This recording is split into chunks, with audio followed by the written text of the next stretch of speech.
Hello, hello. Hey, everybody. Welcome, welcome, welcome.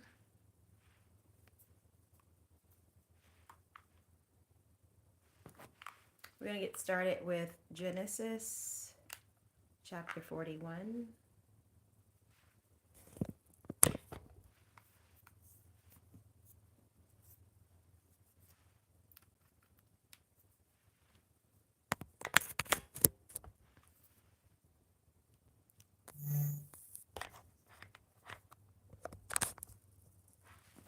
Testing.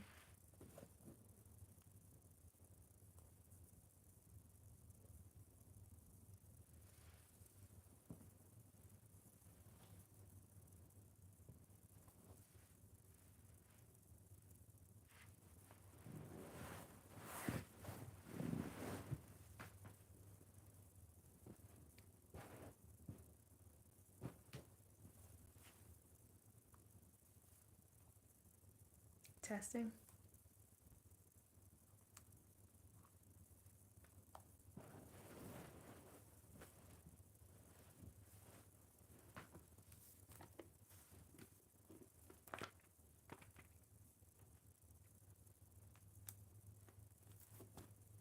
Hey, everybody. We're going to get started with Genesis chapter 41.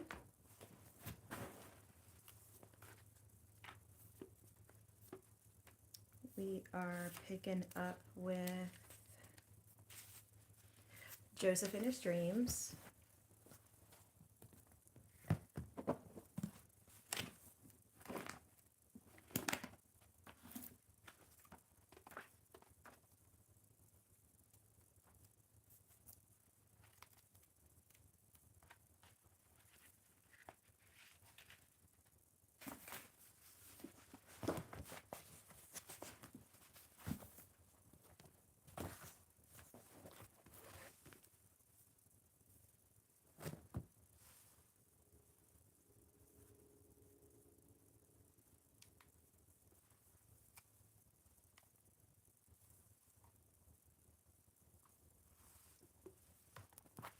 Okay, so we're going to do like a quick Bible reading for Genesis chapter 41.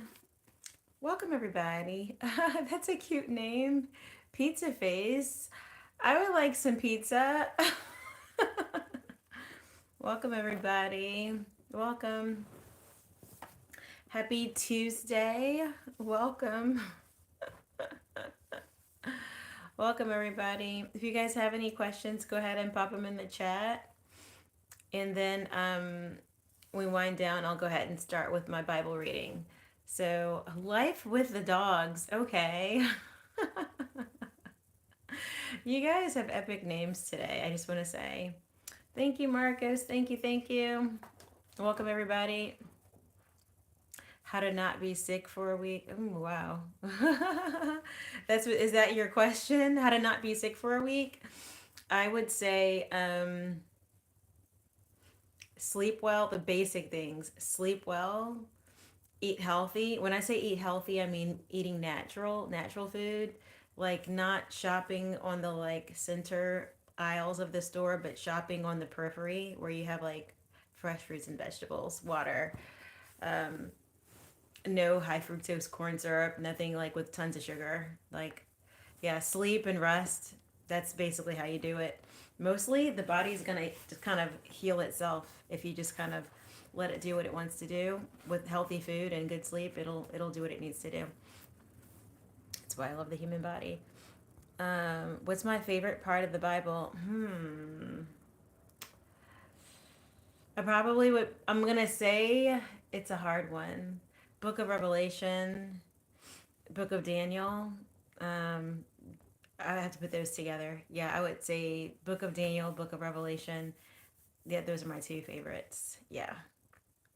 Um, what other questions do you guys have? You guys have some cool questions today.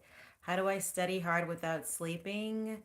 Number one, don't study in a location where you are too comfortable. So if you're really sleepy, maybe don't study in your bed. If you always fall asleep on the couch, don't fall asleep. Don't study on the couch. Maybe study at a table, like your kitchen table or something. Um, let's see, what else would I say? How to study hard without sleeping. Also, I think a good study tip is to study in small, short bursts. So, like, two things like study for like 15, 20, 30 minutes, not very long, and then take a pause and do something else, and then come back and study a little bit. For some people that work, some people have to study like lots for long minutes, long hours, but people who have really good memories will often say that, oh, I just studied in short bursts. For me, I've the longer I've been in school, which I'm out of school now, thank goodness. But the longer I was in school, the more I needed like to move around while I was studying. Like I couldn't just stay in one spot anymore. So I had to like bring my book with me or something and go for a walk while reading. I know it sounds crazy, but I would do that in familiar areas only. Like I wouldn't go do it like on a highway. I would do it in my little secluded neighborhood. So yeah, I would say walking and reading is what I did. People would think she's weird, but I can do a lot of things while walking. I can walk and dictate a paper in my Google Notes. I can dictate a paper that I'm thinking of as I'm walking. So I learned how to exercise while studying. That's what I short and skinny. I learned how to do that, and towards the end of my school time, I just could not sit still anymore. I just couldn't sit still. It's like I've been sitting still forever, and I just couldn't do it anymore.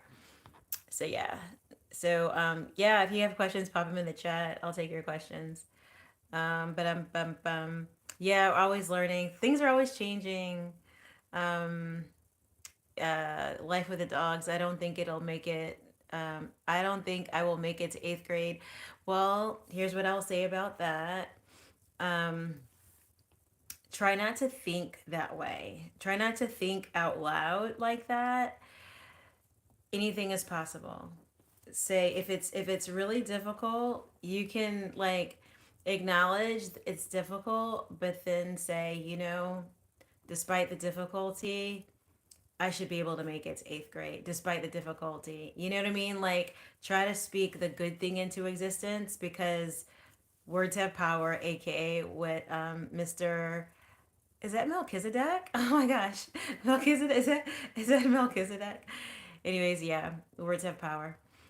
So I would say don't ever say that, even if it's in your mind and you think that's the truth. Don't say that because what makes it difficult to do things is when you keep saying that it's gonna not happen. So you have to try to lean into it's gonna happen, although it might be challenging. You be choose your words really carefully. Although it will be challenging, I should be able to make it. Something like that. You can acknowledge its difficulty in a softer way without saying it's impossible. Say, what, this year is different, much different from last year. It's definitely challenging. I think I'm going to learn and grow. That's the same thing as it's going to be hard. You know what I mean? Maybe Jenny, I'm scared if I don't get high marks. I study hard, but I feel like I don't. You know what? Let me encourage you with this. In life, some of the most successful people didn't always get the perfect grades. The most successful people know how to pivot. And here's what I mean by that: people who understand when they're boxed in and they're willing to like change the direction when they need to change a direction. Those are actually the most successful people. It's not like straight A's are nice, but it's not that you'll fail in life if you don't get them. Does that make sense? You won't fail in life because you didn't get straight A's. Try to learn something and try to think broadly. If I would suggest anything, if I could go back and do school again, which I don't specifically want to go back and do school again, but if I could start all over, I spent time memorizing things and all that. You have to do it on some level, right? You have to do some level of memorizing. But I would challenge myself just to get the understanding of the information that I read and think about what does that mean for my life or what that might mean for someone else. I would focus more on that because when you get in the university, that's how studying becomes, and it's a lot more um it's just I find it more rewarding in the university to study because they kind of take you out of the box. In like primary and secondary school, it's like you're a little bit more in the box. So if you can kind of think about your stuff that you're reading in terms of like how might I apply that, like just dwell on what you read rather than just read it and then I memorized it and I'm good. If you could find yourself dwelling on it a bit, it can be really useful because you'll find that that information might be good for something. Like when I was younger, I didn't particularly love history. I was more of a science brain. But now that I'm older, I find that, oh wow, history is important because knowing the past helps us to know what the kind of paths are in the future. So now I kind of like to go back and read about something in history because I'm like, oh, what happened with the Spanish flu? Oh, well, there are some parallels between the Spanish flu and COVID. There's some history there. Does that make any sense? Or I'll say, what happened with the Great Depression, and I'll say, okay, the Great Depression and all the issues with tariffs. Let's parallel those things and like let's draw some considerations based on that. I'm not saying any of that stuff is good or bad, but I feel like it can be useful. I feel like it can be useful. But yeah, but try to just stay focused, be positive, even if something is challenging, even though it maybe isn't your cup of tea. Maybe your brain thinks more about math, or maybe it thinks more about science, or maybe it's literature, you know, whatever if you have a strong area, then that's good. And just be happy that you have an area that you're like, I enjoy this and I excel in it. People don't always excel at everything, but if you can figure out what you excel in and what you enjoy, you will be successful in life. And it's really, you don't have to be good at everything. Some people are just simply good at chatting and they always are in school, they're getting picked out for being so chatty. But guess what? There are jobs in life where all you do is just blah, blah, blah, blah, blah, chat. They call it business development and they make tons of money. They go out and they chat with people and they make relationships and it's client relationships and they bring new business to a company. There are jobs that are good for people who just like to like run their mouth. So I want to encourage you that it doesn't even have to make sense right now. Just remember the words. There's always a way to use what you're good at to become very successful.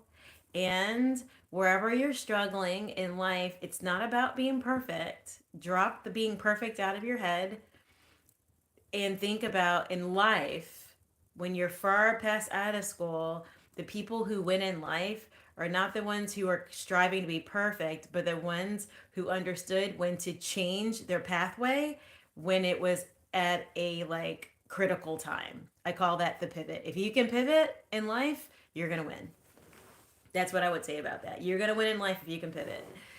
People who make straight A's stress themselves out, and people who pivot win. Anywho, hopefully that one helps you. You guys have any other questions before I go into my little lovely Bible reading?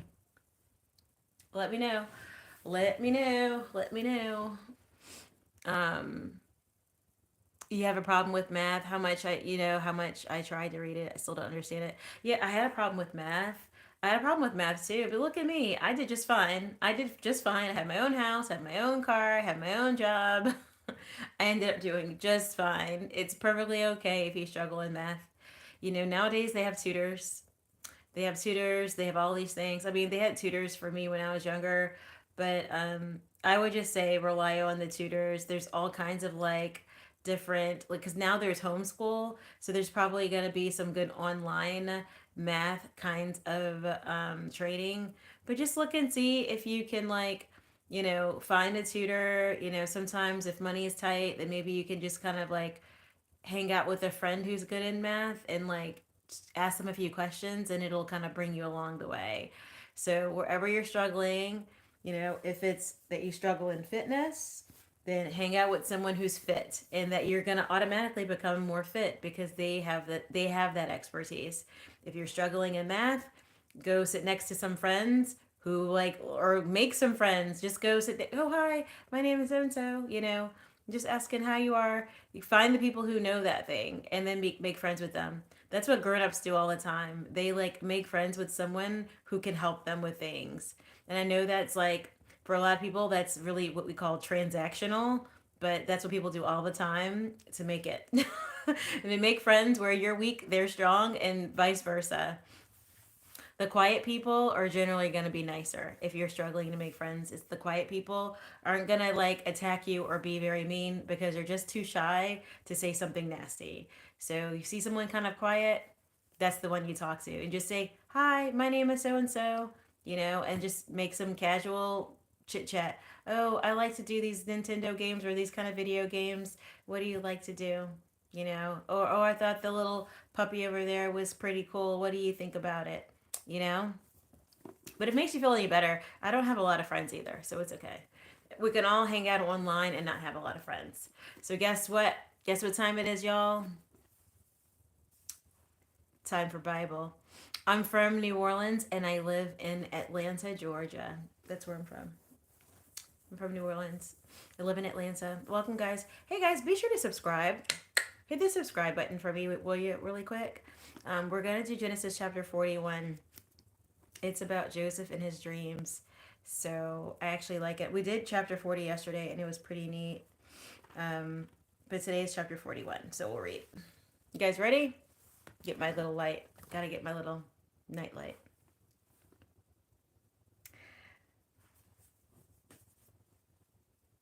After 2 whole years, Pharaoh dreamed that he was standing by the Nile, and behold, there came up there came up out of the Nile 7 cows, attractive and plump, and they fed in the reed grass. And behold, 7 other cows, ugly and thin, came up out of the Nile after them, and stood by the other cows on the bank of the Nile. And the ugly, thin cows ate up the 7 attractive, plump cows. And Pharaoh awoke, and he fell asleep and dreamed a second time. And behold, 7 ears of grain, plump and good, were growing on one stalk. And behold, after them sprouted 7 ears, thin and blighted by the east wind. And the thin ears swallowed up the 7 plump, full ears. And Pharaoh awoke, and behold, it was a dream. So in the morning his spirit was troubled, and he sent and called for all the magicians of Egypt and all of the wise men. Pharaoh told them his dreams, but there was none who could interpret them to Pharaoh. Then the chief cupbearer said to Pharaoh, "I remember my offenses today. When Pharaoh was angry with his servants and put me and the chief baker in custody in the house of the captain of the guard, we dreamed on the same night, he and I, each having a dream with its own interpretation. A young Hebrew was there with us, a servant of the captain of the guard. When we told him, he interpreted our dreams to us, giving us interpretation to each man according to his dream. And as he interpreted to us, so it came about. I was restored to my office, and the baker was hanged. Then Pharaoh sent and called Joseph, and they quickly brought him out of the pit. And when he had shaved himself and changed his clothes, he came in before Pharaoh. And Pharaoh said to Joseph, "I have had a dream, and there is no one who can interpret it. I have heard it said that when you hear a dream, you can interpret it." Joseph answered Pharaoh, "It is not in me. God will give Pharaoh a favorable answer." Then Pharaoh said to Joseph, "Behold, in my dream I was standing on the banks of the Nile. 7 cows, plump and attractive, came up out of the Nile and fed in the reed grass. 7 other cows came up after them, poor and very ugly and thin, such as I had never seen in all the land of Egypt. and the thin, ugly cows ate up the first 7 plump cows. But when they had eaten them, no one would have known that they had eaten them, for they were still as ugly as at the beginning. Then I awoke. I also saw in my dream 7 ears growing on one stalk, full and good. 7 ears, withered, thin, and blighted by the east wind, sprouted after them. And the thin ears swallowed up the 7 good ears. And I told it to the magicians, but there was no one who could explain it to me. Then Joseph said to Pharaoh, "The dreams of Pharaoh are one. God has revealed to Pharaoh what he is about to do. The 7 good cows are 7 years, and the 7 good ears are 7 years. The dreams are one. The 7 lean and ugly cows that came up after them are 7 years, and the 7 empty ears, blighted by the east wind, are also 7 years of famine. It is as I told Pharaoh. God has shown to Pharaoh what he is about to do. There will come 7 years of great plenty throughout all the land of Egypt. But after them, there will arise 7 years of famine, and all the plenty will be forgotten in the land of Egypt. The famine will consume the land, and the plenty will be unknown in the land, by reason of the famine that will follow, for it will be severe. And the doubling of the Pharaoh's dream means that the thing is fixed by God, and God will shortly bring it about. Now, therefore, let Pharaoh select a discerning and wise man, and set him over the land of Egypt. Let Pharaoh proceed to appoint overseers over the land, and take 1/5 of the produce of the land of Egypt during the 7 plentiful years. And let them gather all the food of these good years that are coming, and store up grain under the authority of Pharaoh for the food in the cities, and let them keep it. That food shall be a reserve for the land against the 7 years of famine that are to occur in the land of Egypt, so that the land may not perish through the famine. This proposal pleased Pharaoh and all of his servants. And Pharaoh said to his servants, "Can we find a man like this in whom is the spirit of God?" Then Pharaoh said to Joseph, "Since God has shown you all of this, there is none so discerning and wise as you are. You shall be over my house, and all of my people shall order themselves as you command. Only as regards the throne only as regards the throne will I be greater than you." And Pharaoh said to Joseph, "See, I have set you over all the land of Egypt." Then Pharaoh took his signer ring from his hand, and put it on Joseph's hand, and clothed him in garments of fine linen, and put a gold chain around his neck. And he made them ride in his second chariot. And they called out before him, "Bow the knee." Thus he set him over all the land of Egypt. Moreover, Pharaoh said to Joseph, "I am Pharaoh, and without your consent no one shall lift up a hand or foot in the land of Egypt." And Pharaoh called Joseph's name Zappanth Panah, and he gave him in marriage Asenath, the daughter of Potiphar's priest of On. So Joseph went out over the land of Egypt.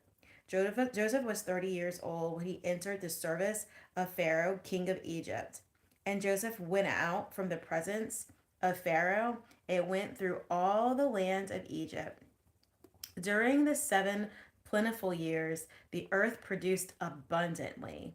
And he gathered up all the food of these 7 years which occurred in the land of Egypt, and put the food in the cities. He put in every city he put in every city the food from the fields around it. And Joseph stored up grain in great abundance, like the sand of the sea, until he ceased to measure it, for it could not be measured. Before the year of famine came, two sons were born to Joseph. Asenath, the daughter of Potiphar's priest of On, bore them to him. Joseph called the name of the firstborn Manasseh, for he said, God has made me for to get all my he said, God has made me forget all my hardship and all of my father's house. The name of the second is called Ephraim, for God has made me fruitful in the land of my affliction. The 7 years of plenty that occurred in the land of Egypt came to an end, and the 7 years of famine became to come. And the 7 years of famine began to come as Joseph had said. There was famine in all lands, but in all the land of Egypt there was bread.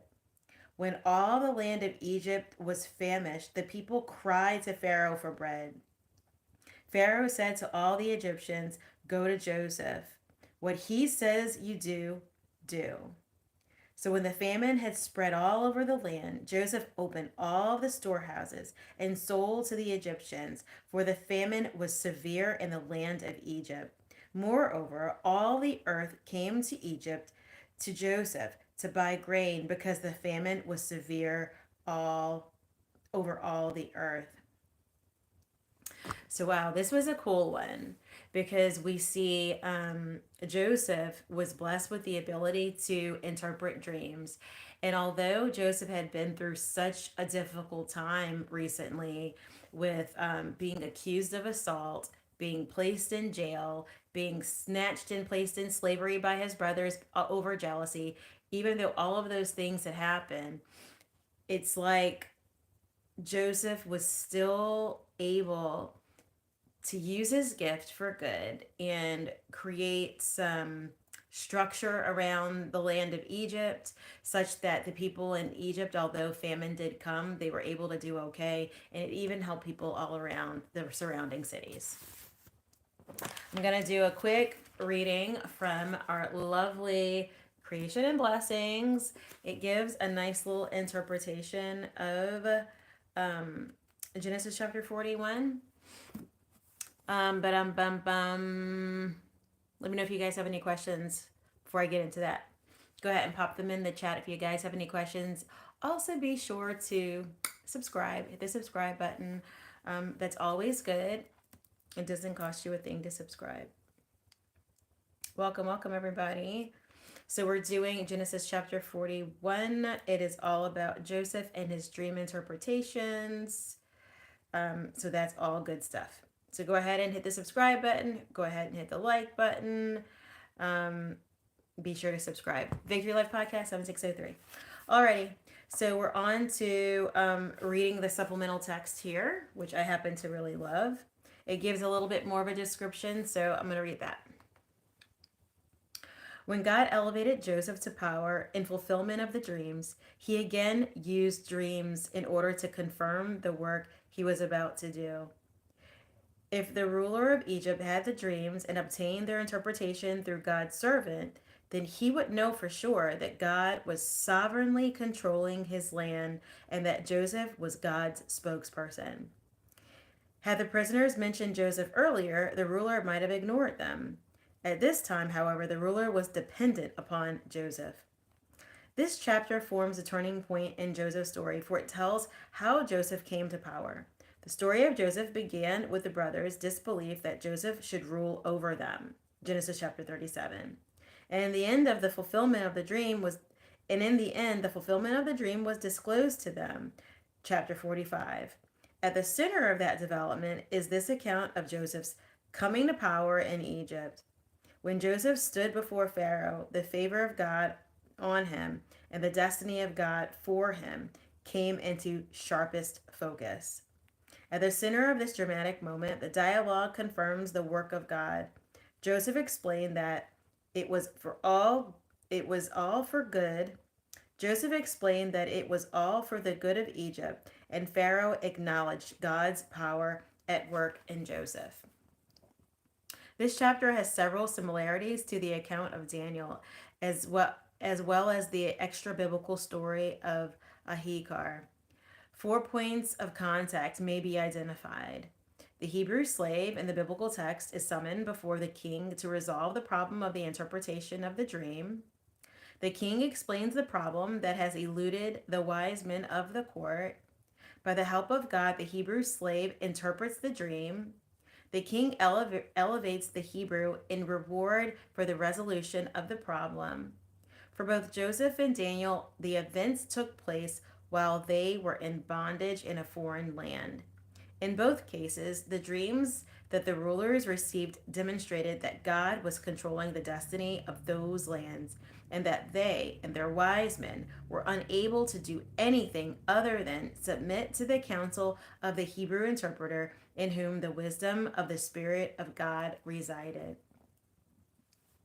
The sovereignty of God is the underlying theme of this chapter. For the economy of Egypt, in fact, Egypt's whole future was subject to the Lord God of Israel. The Bible affirms that God raises up kings and sets them down, and he controls the destinies of empires in accord with his plans for his people.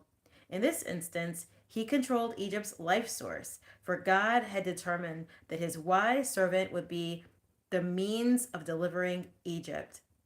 A major part of the theological theme is the dreams of Pharaoh. They provide God's revelation of things to come, but they also signify something more. As Bergman observes, the dreams took the initiative away from Pharaoh. He was not the subject, but the object, receiving the messages and generating them. Behind Joseph's rise to power was the loss of power and the initiative by Pharaoh and the helplessness of his countries. The emphasis on the loss of power under God's sovereign plan also appears with the Pharaoh of the Exodus period, who lost control and initiative to Moses. It also occurs in the New Testament with Herod, who could not stop the birth of Jesus, and with Pilate, who had only the power that was given to him from above.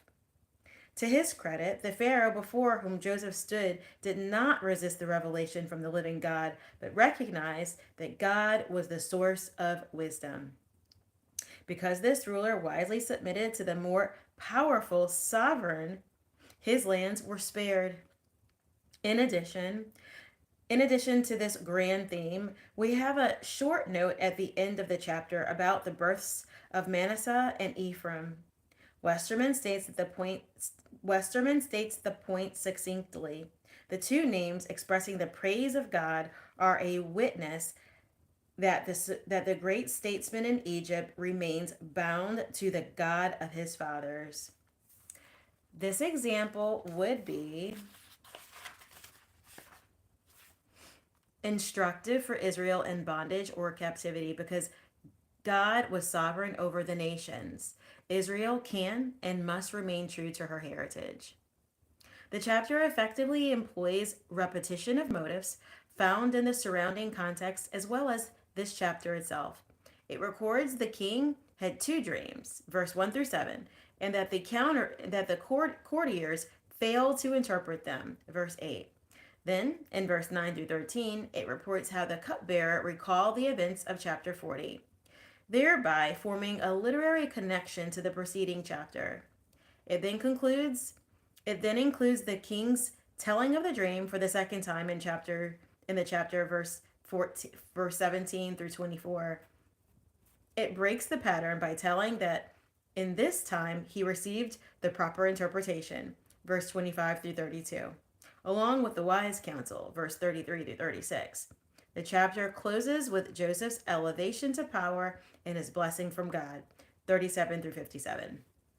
The turning point of the narrative is Joseph's interpretation and advice, followed by Pharaoh's acknowledgement of God.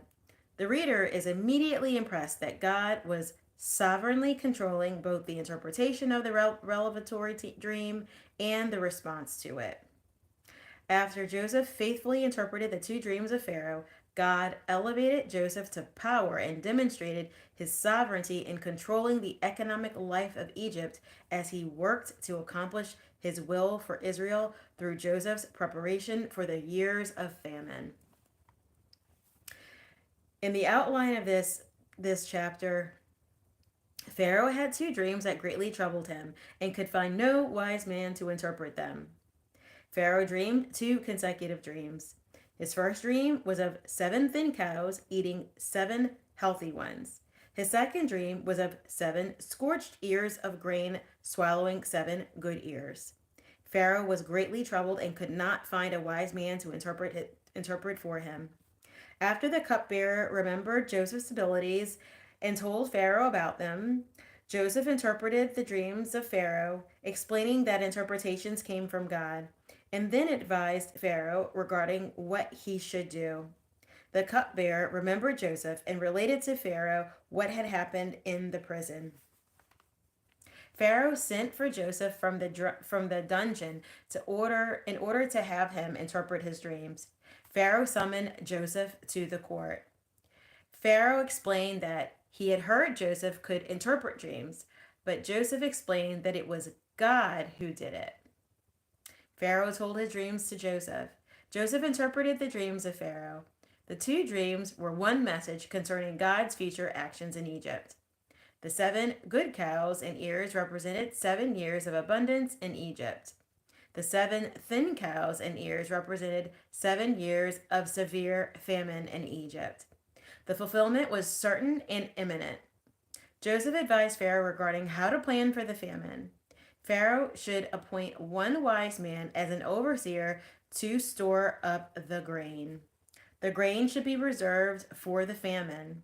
Recognizing that God's hand was on Joseph, Pharaoh appointed Joseph to the office of vizier over Egypt, provided him with a wife who bore Ephraim and Manasseh, and gave him authority over the economy of the land. Joseph became the administrator over Pharaoh's house. Pharaoh chose Joseph and gave him great authority over all the land of Egypt. Pharaoh gave Joseph a new name and a new wife. Joseph served as minister of agriculture over Egypt. Asenath bore Joseph two sons. Joseph named the first son Manasseh because God had made him forget. Joseph named the second son Ephraim because God had made him fruitful. 7 years of famine came upon Egypt. Despite the severe famine, Egypt had food. People were sent to Joseph for food. The famine was severe throughout the world. In the development of the exposition, the nations cannot understand the purposes of God over the affairs of people. Verse 1 through 8. And then God's symbolic revelation is shown in verse 1 through 7. The occasion for Joseph's rise to power came after 2 years, when Pharaoh had two dreams in one night. There is clear Egyptian coloring in the two dreams. The cows stood half submerged in the Nile in refuge from the heat and the flies, and then came up out of the water for pasture. The troubling part of the first dream came when the seven other cows that were gaunt, bad of appearance,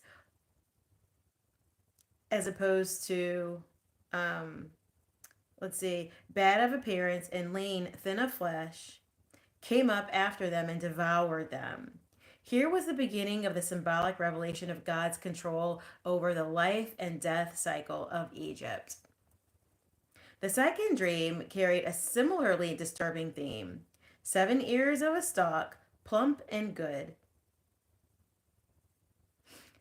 were swallowed up by 7 thin ears. They were shriveled by the east wind. What must have been very troubling to Pharaoh was the depiction of the Nile in the first dream. Because of the Nile, the land of Egypt weathered famines rather well. There was usually grain in Egypt. And if there was grain, the livestock would flourish, and all life as well. These two dreams, however, repeating the basic message that poverty will destroy plenty, struck at the source of Egypt's economy. Because of the Nile itself, the prosperity of the field and the herd would cease. Mankind's frustrated understanding. Because of the symbolic nature of these dream revelations, Pharaoh and his magicians were unable to derive a proper interpretation. Probably a few of the covenant community could have done any better. It took one in whom the gift of interpretation resided. The sages of Egypt, although they were skilled in handling the ritual books of magic and priestcraft, could not interpret the dream. But this was but this limitation too was part of God's plan of using symbolic dreams rather than direct verbal communication. God also used God used an Israelite slave to confound the wisdom of Egypt, just as he later used another captive from Zion, Daniel, to explain the dreams to Nebuchadnezzar.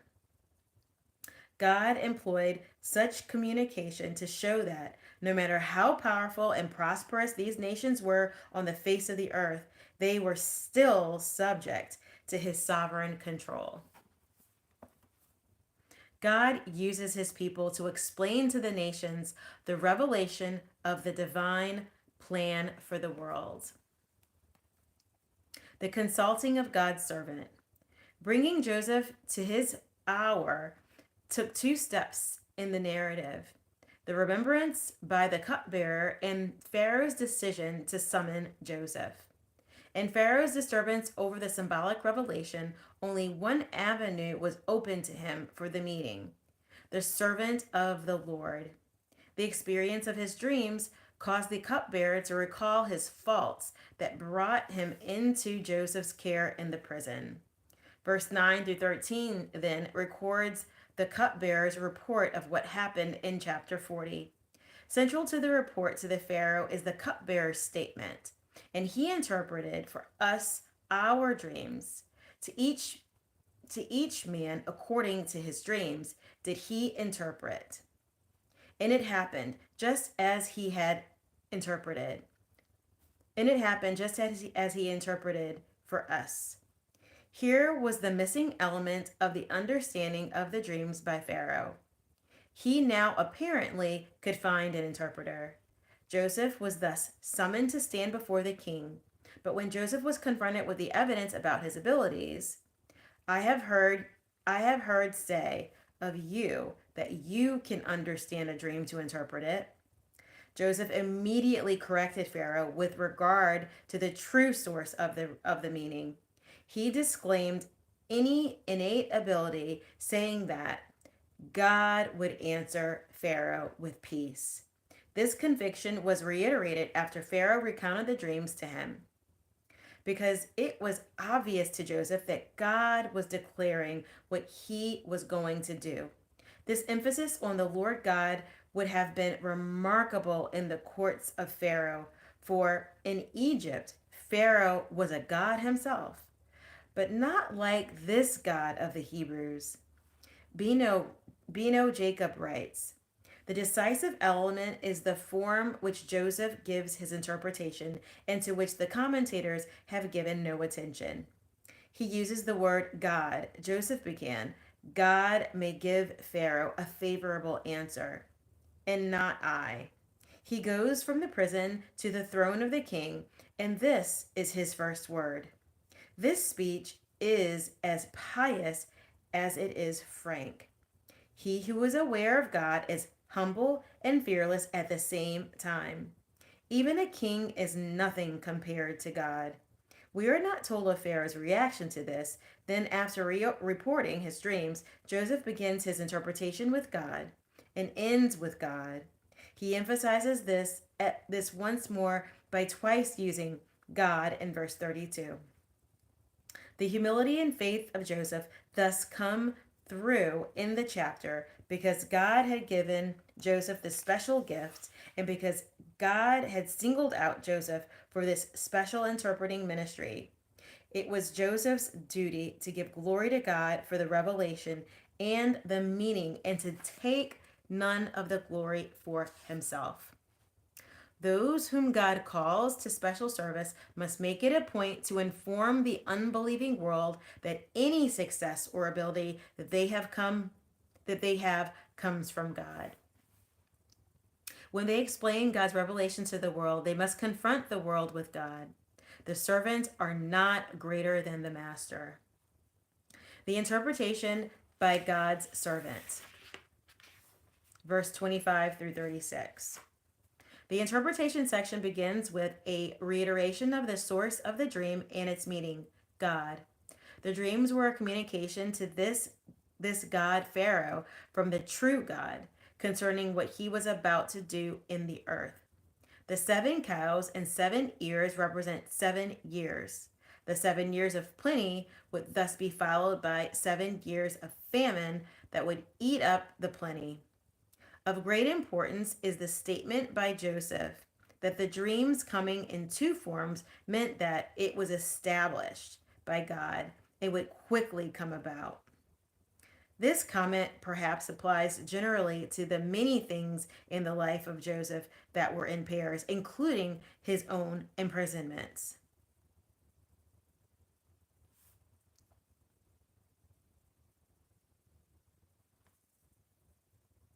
Because God revealed these things for a purpose, Joseph added wise counsel to the interpretation, verse 33 through 36. Pharaoh should find a man who was discerning and wise, and place him over the land of Egypt. This man should collect a fifth of the produce during the good years, so that the nation would not perish in the years of famine. The bounty of the earth, God's blessing in this chapter, is called good, Tob. If it is cared for well, it will see them through the bad years of the severe famine.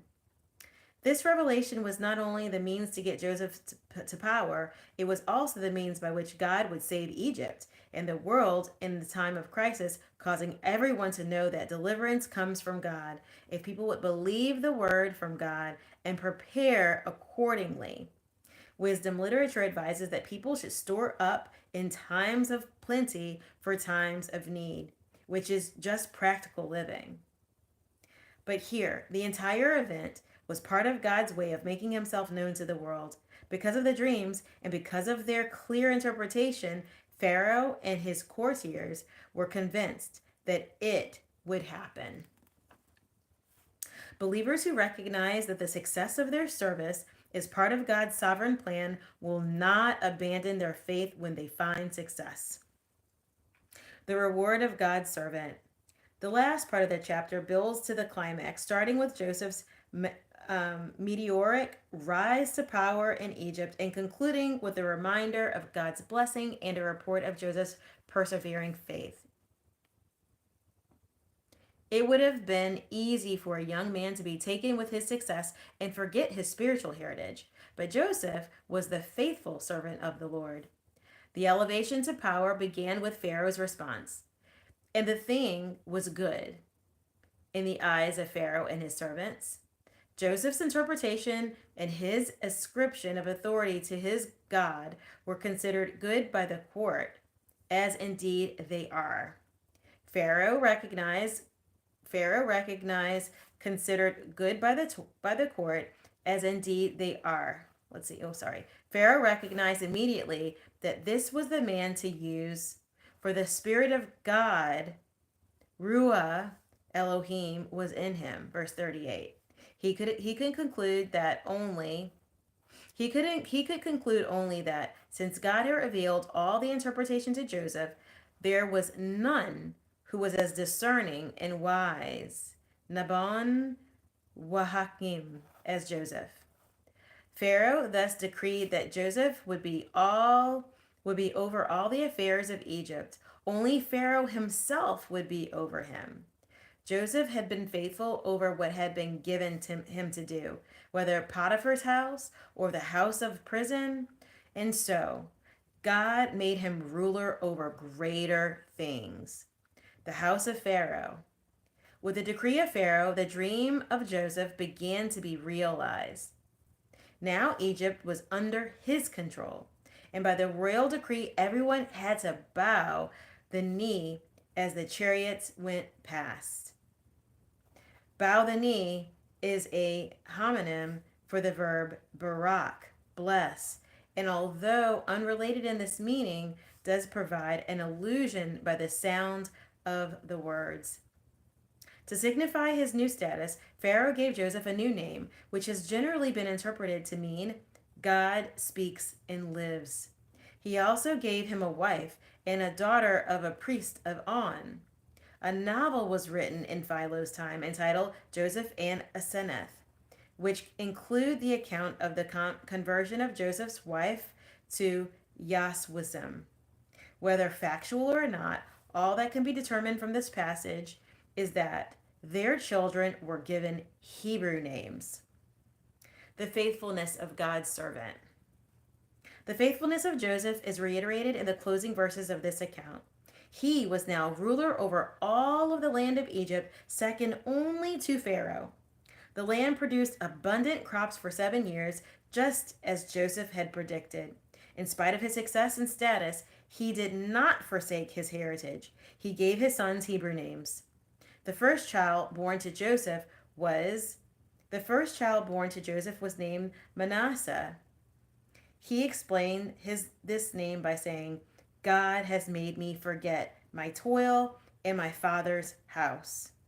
The name forms a description of divine activity on behalf of Joseph, explaining in general his change of fortune.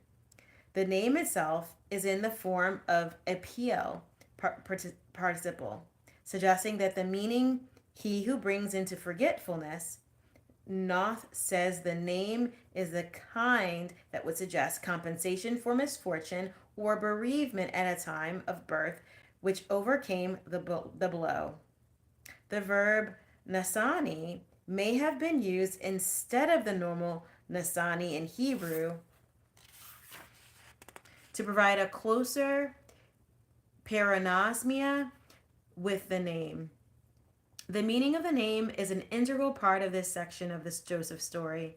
It presents the brighter outlook of Joseph in view of the change of fortune. The memory of toil and sorrow were replaced by the birth of this son and what he signified. The name of the second son was Ephraim. The name was in the land. The name was explained by Joseph as follows: God has caused me to be fruitful in the land of my affliction. The house of Joseph first represented a change of fortune, Manasseh, and then a new prosperity, Ephraim. The explanation of the name of Ephraim uses the verb pada to bear fruit. The letters P and R make the sound play.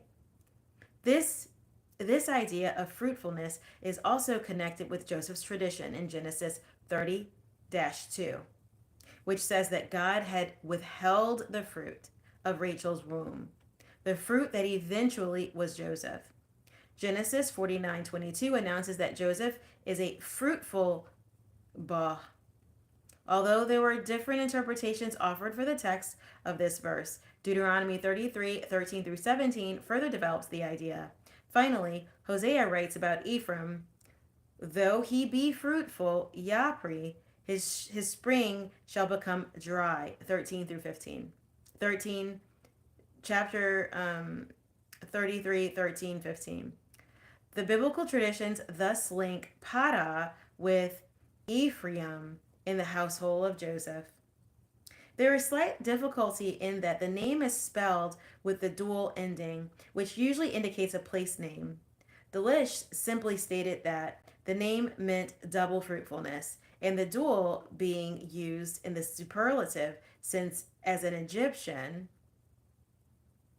a proposal I do not find very convincing. G.J. Spirrell argues that it may be a diphthongal pronunciation of the name ending in N or M, often thought to be dual suffixes. Many, however, associate the name with the territory of Ephraim and interpret it to mean fertile land.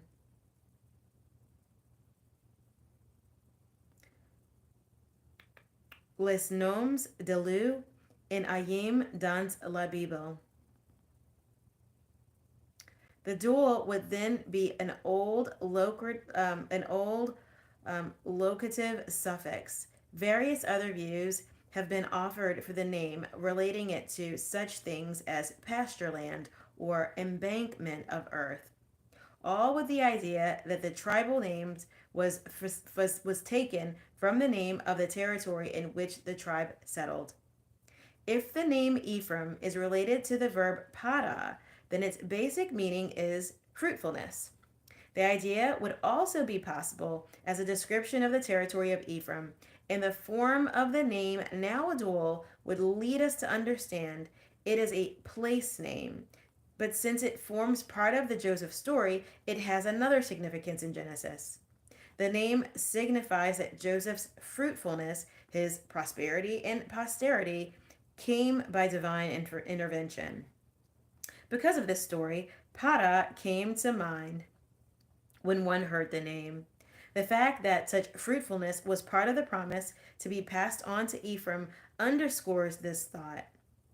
An Egyptian setting with its affliction provided a suitable contrast for the significance of the name. The name would also remind the latter Israelites to hold to their heritage, for it signifies the action of God who prospered his people under affliction. The narrator thus recorded the birth report about the ancestor of Ephraimites, and, with a precise choice of expression, perhaps changing the name of Adual, incorporated it into the Joseph story to explain the fruitfulness of Joseph and the fruitfulness of the tribe as a work of God.